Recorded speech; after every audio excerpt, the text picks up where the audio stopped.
Well, hey there, folks. I'm meteorologist Matt Barentine. We had a water spout over Mobile Bay on our Wednesday afternoon, and it was just spectacular looking. And I can say spectacular. I can kind of geek out over this because it didn't harm anything. It just made for pretty pictures and really great shots. This one here from Daniel Sweat from Sunny Cove. And look at this one here, really nice and close up. This one came in from Perry Summersell in Fairhope.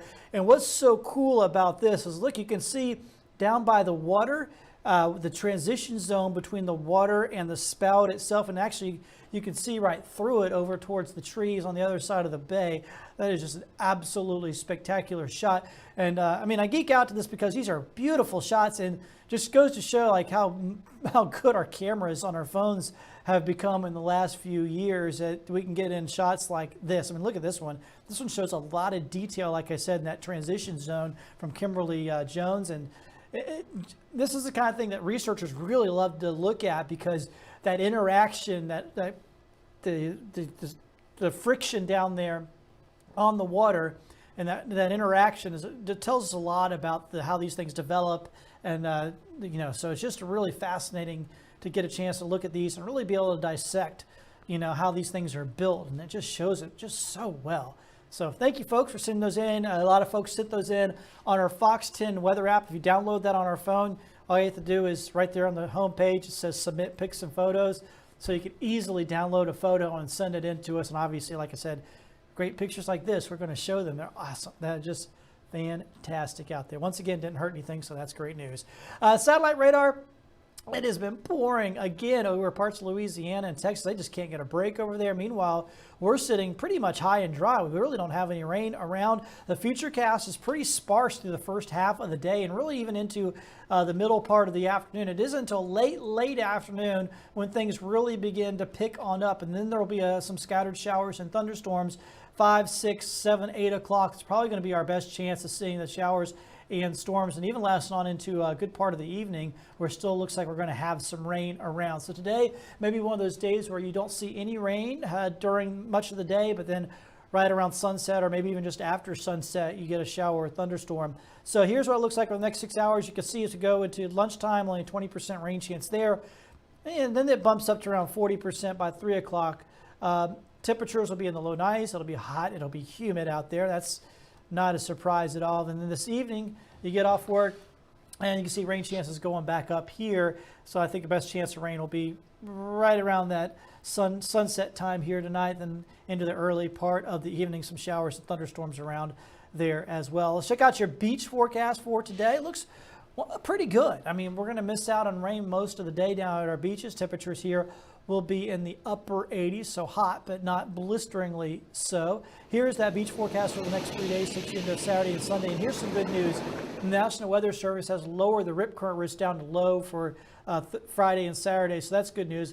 Obviously, there could possibly be a spotty thunderstorm or two you might have to dodge if you're headed to the beach, but the rain chances aren't real high at the beach, so don't worry about it too much. Just make sure if you are at the beach, you pack it up if you hear thunder. All right, so let's check out the Sahara dust. We, once again, staying quiet in the tropics, and here is the big reason why. There's a lot of dust that continues to travel over the tropics, and that dust is super dry because it came from the Saharan desert, and it's just, clogging up the works as far as any tropical development is concerned. It doesn't allow things really to get going. And as we look here all across the tropics, plenty of that dust through, takes us through the 1st of August, next Thursday. So at least through that point, and probably a bit beyond, because it looks like there's still a pretty decent amount of dust yet to come off of Africa. We could go into as long as the middle of August before we really start to see things fire back up. But I'm telling you, once the dust settles, literally, the switch will completely flip, because that dust is dry, but it's also really hot. So the water right now, it was already above average. It's just getting hotter across the tropics right now. So once we remove the dust, the water is just jet fuel for any tropical development. So we will see the switch flip, and once it flips, the game on for hurricane season. We're going to probably see multiple disturbances start firing up really quickly at some point in August.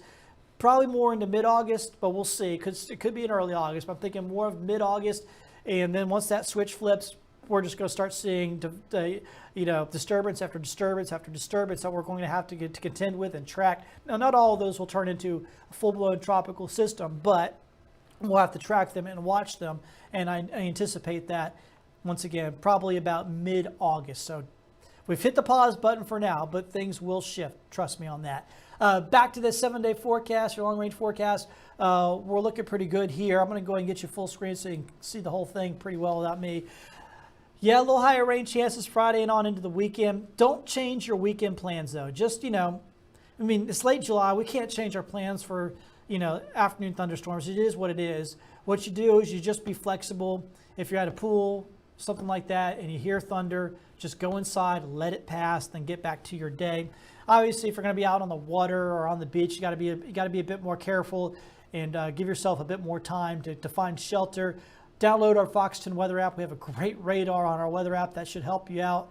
It's also got a futurecast on it as well. You can just use the radar and then futurecast it to see how the storms are moving. That could really help you out and help keep you and your family safe as you continue to deal with the possibility of some showers and thunderstorms out there. So once again, that is your long-range forecast. Thank you so much for joining us here on our Fox 10 Gulfstream. We will catch up with you soon.